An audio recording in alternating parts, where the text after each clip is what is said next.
ರಣಕಹಳೆ ಊದಲಿದೆ ಭಾರತ.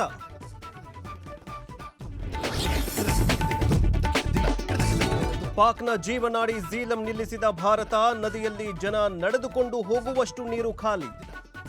ಪಾಕಿಸ್ತಾನದಲ್ಲಿ ಯುದ್ಧಕ್ಕೂ ಮುನ್ನವೇ ಹೆಚ್ಚಾಯಿತು ಹಾಹಾಕಾರ.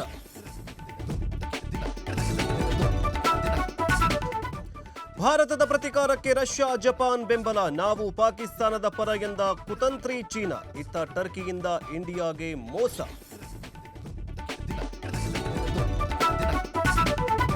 ಒಳ ಮೀಸಲಾತಿ ಜಾರಿಗೆ ರಾಜ್ಯ ಸರ್ಕಾರ ಪಣ. ಮೊದಲ ದಿನದ ಸಮೀಕ್ಷೆ ಸುಸೂತ್ರ.